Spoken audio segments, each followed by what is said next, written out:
Salve alunos do canal Atualize Educação! Hoje falaremos um pouco sobre o povo fenício, os fenícios, que hoje são o atual Líbano, são os libaneses, muito comuns, imigrantes muito comuns que moram no Brasil há décadas. Enfim, política, como se organizavam politicamente os fenícios, como se organizava politicamente o povo fenício, quem mandava lá, como eram organizadas as cidades. Havia um rei que comandava tudo? Não havia, havia prefeitos, havia cidades independentes. Vamos lá, cada cidade fenícia era uma cidade-estado. Isso significa que cada cidade fenícia tinha autonomia política, autonomia econômica, autonomia territorial e autonomia jurídica. A autonomia significa elas mandavam nelas mesmas. As cidades fenícias, as cidades-estado da Fenícia eram como se fossem países para nós hoje. Ou seja, em cada uma dessas cidades havia um governo que fazia as próprias leis, que cuidava da segurança do próprio território, que cobrava os próprios impostos e que cuidava da própria economia, garantindo amizade com outros povos para fazer o comércio, garantindo que certas pessoas possuíssem as terras para a prática da agricultura. Enfim, cada cidade-estado fenícia possuía um governo próprio e era independente. Cidades-estado, cada cidade mandando em si mesma. Essa é a principal informação sobre a política na Fenícia. Essas cidades-estado formavam uma confederação, uma aliança que unia, por exemplo, Biblos, Sidon e Tiro. Biblos, Sidon e Tiro eram as três maiores cidades da Fenícia. Nessa ordem, quando você olha para o mapa, de cima para baixo, no Líbano, você tem essas três cidades, Biblos, Sidon e Tiro. Enfim, cada uma dessas cidades e de outras cidades, repito, eram independentes, mas elas formavam essa aliança, essa confederação que era a Fenícia, o povo fenício, tá? Vamos lá. Havia também o colonialismo. Os fenícios não mandavam apenas em suas próprias cidades. Essas cidades costumavam conquistar outras cidades, outros povos, formando colônias. Por exemplo, Malta, Cartago, Marsella, Sevilha, Chipre, Sicília e Sardenha. Malta, Cartago, Marsella, Sevilha, Chipre, Sicília e Sardenha. Cartago ficava no norte da África. Marsella fica na França. Sevilha na Espanha. Sicília e Sardenha na Itália. Percebam então como os fenícios conquistaram diversos territórios pelo mar Mediterrâneo, o mar que está entre o Líbano, o norte da África e o sul da Europa. Essa região foi dominada pelos fenícios. Os fenícios conquistavam então uma região, por exemplo, Cartago, no norte da África, e passava a comandar essa região, a fazer as suas leis, a cobrar os seus impostos, e isso tinha um objetivo econômico que veremos já agora, aliás, na economia fenícia. Como era essa economia? Inicialmente, os fenícios praticavam apenas a agricultura e a pesca. A agricultura baseada na produção de vinhas que produziam o vinho, né? Vinhas, conjuntos, plantações de videiras, vinhas e vinho. Cultivavam também as oliveiras, das quais extraíam o azeite de oliva, vinho e azeite. Cultivavam o trigo para a fabricação do pão e a cevada, da qual faziam pão, a qual comiam cozida e também da qual faziam cerveja. Vinhas, oliveiras, trigo e cevada. O solo da Fenícia, o solo libanês, não é dos mais favoráveis, não é dos mais férteis. Por isso, os fenícios complementavam a sua alimentação com a pesca no mar Mediterrâneo, a pesca dos frutos do mar, camarão, peixes de várias espécies, moluscos de modo geral, enfim. Depois, com o passar do tempo, por causa da necessidade de conseguir produtos, por exemplo, grãos, os fenícios não produziam grãos suficientes para o seu consumo. Então, essa necessidade de conseguir mais comida, de conseguir outros produtos que eles não tinham, fez o povo fenício se tornar o povo da antiguidade mais habilidoso na arte de fazer comércio, na prática do comércio. Vamos ver como isso funcionava. Os fenícios importavam, por exemplo, marfim, metais como ouro, prata, cobre, estanho, bronze, né? Então importavam marfim vinha da África, metais, perfumes, pedras preciosas e também cereais para a sua alimentação, cereais como o trigo, como a cevada. Do marfim e dos metais e das pedras preciosas, os fenícios faziam artigos de marfim e de metal, artigos de marfim e metalúrgicos.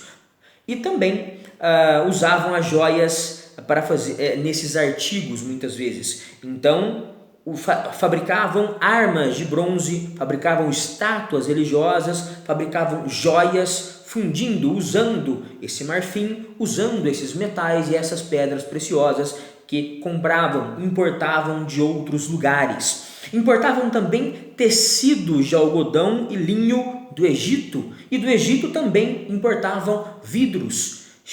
Quando esses produtos chegavam ao Líbano, à Fenícia, eram transformados em tecidos vermelhos e em vidros coloridos e cristais transparentes.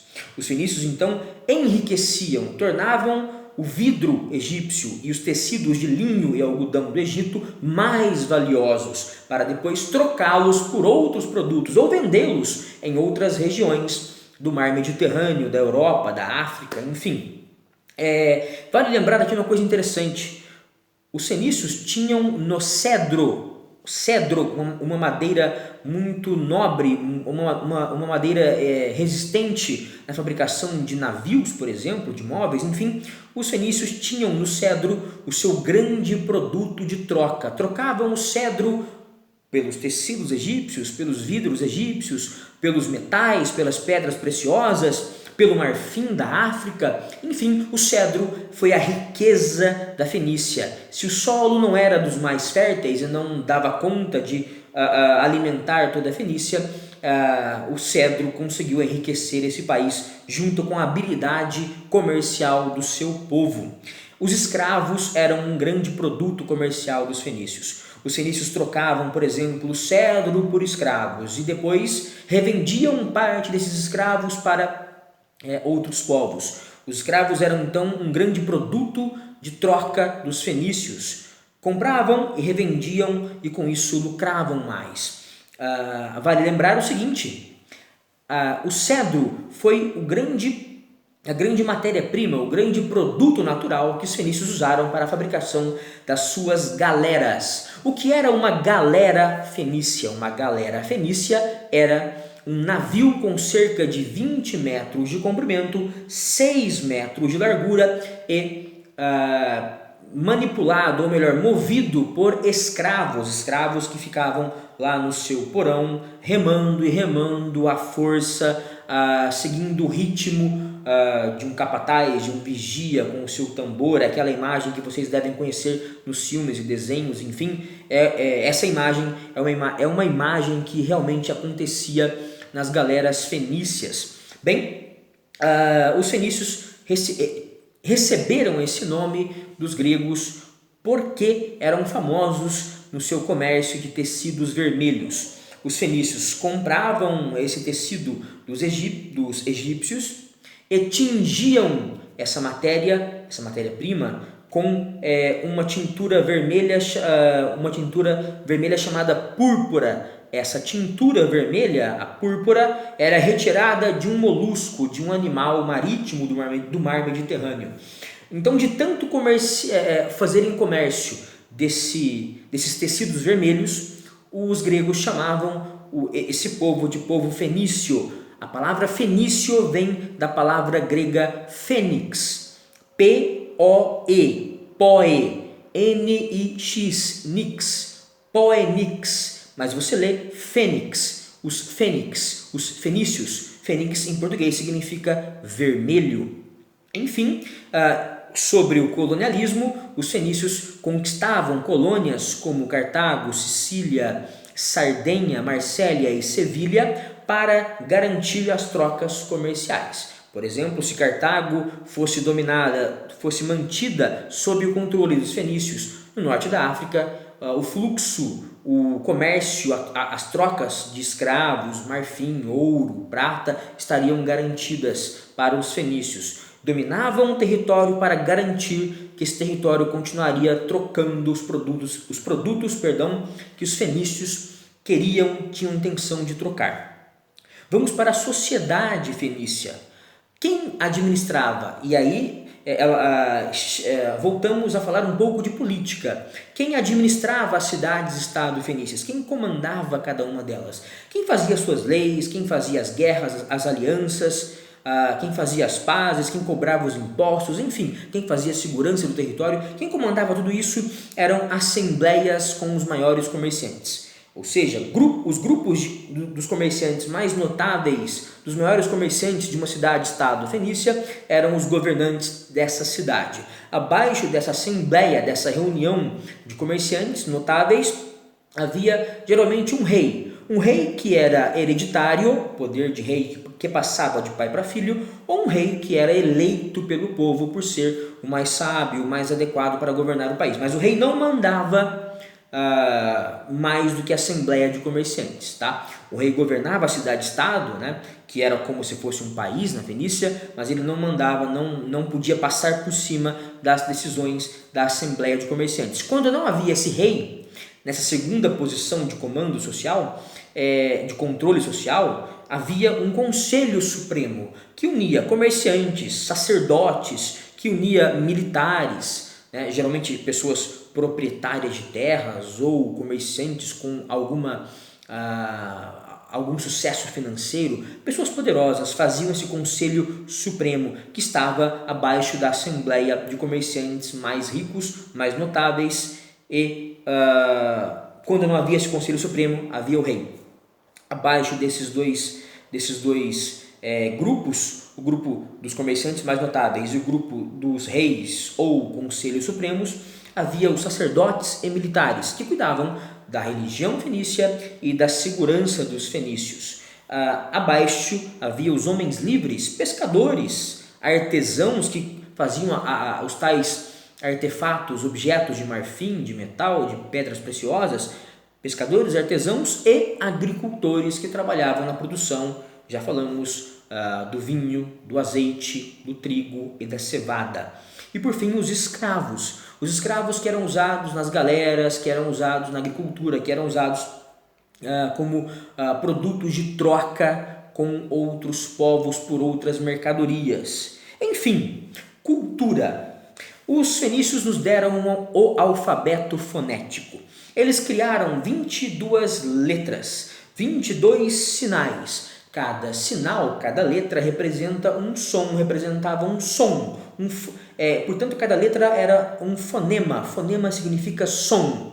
Por isso, o alfabeto fonético, de fonemas, de sons. Essas 22 letras, esses 22 sons, eram todos os sons que as pessoas falavam na Fenícia.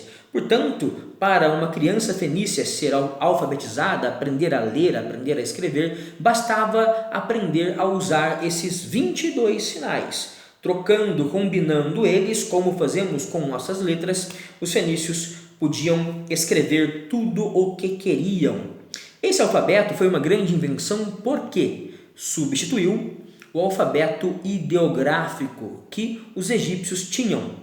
no alfabeto ideográfico, cada objeto no mundo, cada ideia no mundo, cada ser vivo, um animal, uma casa, uma cadeira, enfim, a ideia de amor, de justiça, cada objeto, cada ser no mundo possui um desenho, uma imagem. Então, para você aprender na escrita ideográfica a escrever e a ler o mínimo necessário, você deveria memorizar, decorar, aprender milhares e milhares de desenhos. É muito mais fácil aprender 22 apenas e com eles escrever tudo o que existe no mundo.